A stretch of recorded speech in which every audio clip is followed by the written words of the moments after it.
نوازش اور ہدایت اسی کے فضل سے ہے۔ میں اس پاک ذات کی حمد بیان کرتا ہوں اور اس کا شکر بجا لاتا ہوں۔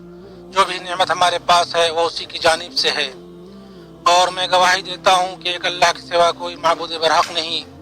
اس کا کوئی شریک نہیں۔ اس نے ہمیں پیدا کیا، روزی دی اور ہدایت دی، ہماری توفیق اسی سے ہے۔ اور میں گواہی دیتا ہوں کہ محمد اس کے بندے اور رسول ہیں۔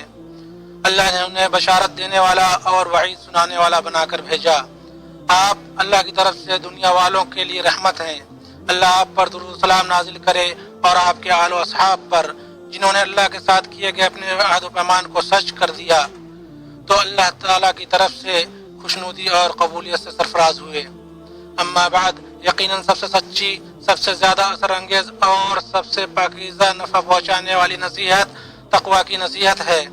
جس کی میں خود کو اور آپ سب کو نصیحت کرتا ہوں۔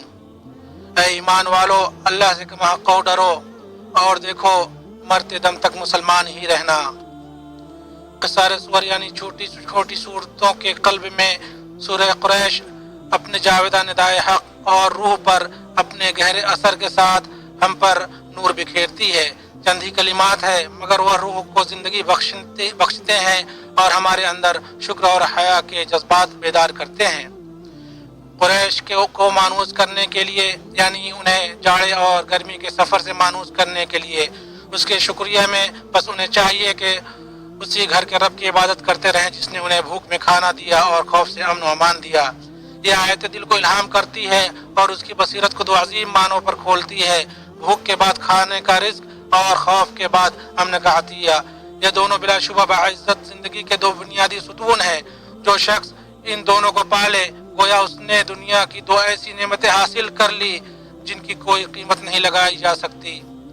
بھوک پر کھانا کھلانے کی نعمت، بھوکمری کے زمانے میں کھانا محض غذا نہیں بلکہ وہ ایک عطا کی گئی زندگی ہے، ایک روٹی ہے جو کمر سیدھی کرتی ہے، ایک قطرہ پانی ہے جو روح کو تازگی بخشتا ہے، ایسی گرمی ہے جو محتاج کی سردی کو لباس پہناتی ہے، اور ایک عزت ہے جو فقر و فاقہ کی شکستگی کو جوڑتی ہے۔ لیکن جب انسان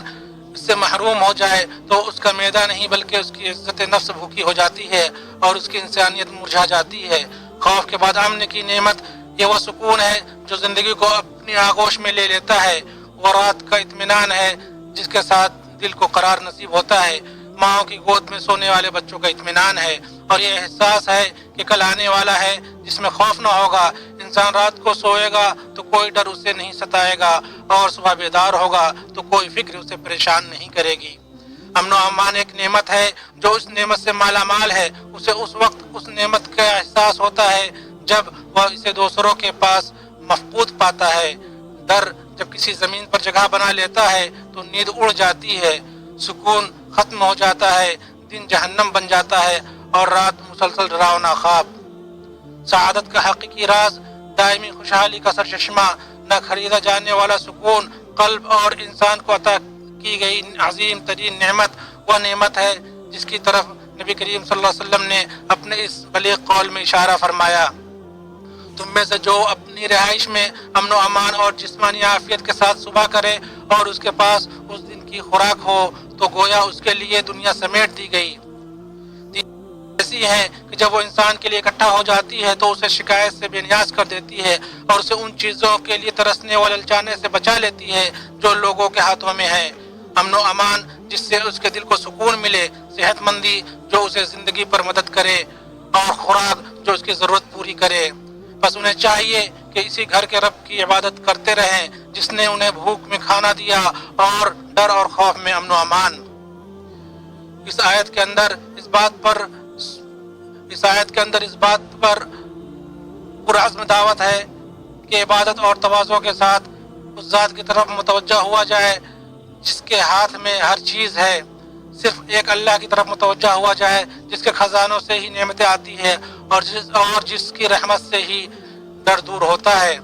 جس نے قریش کو بھوک کے بعد کھلایا اور ہر طرف سے ان تک روزی پہنچائی، وہ اللہ ہی ہے، اور اسی نے انہیں ڈر کے بعد امن عطا کیا اور ان کے لیے امن و امان اور استحکام کے اسباب مہیا کیے اور بیت اللہ الحرام کی حرمت سے انہیں محفوظ کر دیا۔ یہ نعمتیں نہ ان کی طاقت کا نتیجہ تھی اور نہ ان کی تدبیر کا ثمرہ، بلکہ اللہ کی طرف سے خالص فضل و احسان اور نعمت تھی جو حمد و شکر کا تقاضا کرتی ہیں۔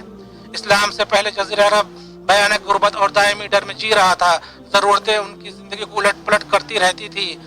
حملے ان کا محاصرہ کیے رہتے تھے اور لڑائیاں انہیں دہشت زدہ کیے رہتی تھی۔ جب اسلام آیا تو ان کے حالات انتشار سے اتحاد میں بدل گئے، بھوک و تنگی سے فراوانی اور خوف سے امن و امان میں بدل گئے، اور بھولا ہوا جزیرہ ایسی امت میں تبدیل ہو گیا جس نے وہ تہذیب قائم کی جس کی کرن مشرق و مغرب میں پھیل گئی۔ یہ تبدیلی صرف اللہ کے اس فضل و احسان، ہدایت اور نعمت کی بدولت تھی جو ان پر اس طرح نازل ہوئی کہ اس کا انہیں گمان بھی نہیں تھا۔ یہیں سے اس سورہ کا یہ کھلا پیغام ہے کہ تم اس گھر کے رب کی عبادت کرو، کیونکہ وہی اکیلا ہے جس نے کھلایا، امن دیا، عزت بخشی اور ہدایت دی۔ جس پر اللہ تعالیٰ نے انعام کیا، بھوک سے جسے کھلایا اور خوف سے جسے مامون کیا، اس نے خوشحال زندگی اور نفسیاتی استحکام کے عظیم ترین ذرائع پا لیے۔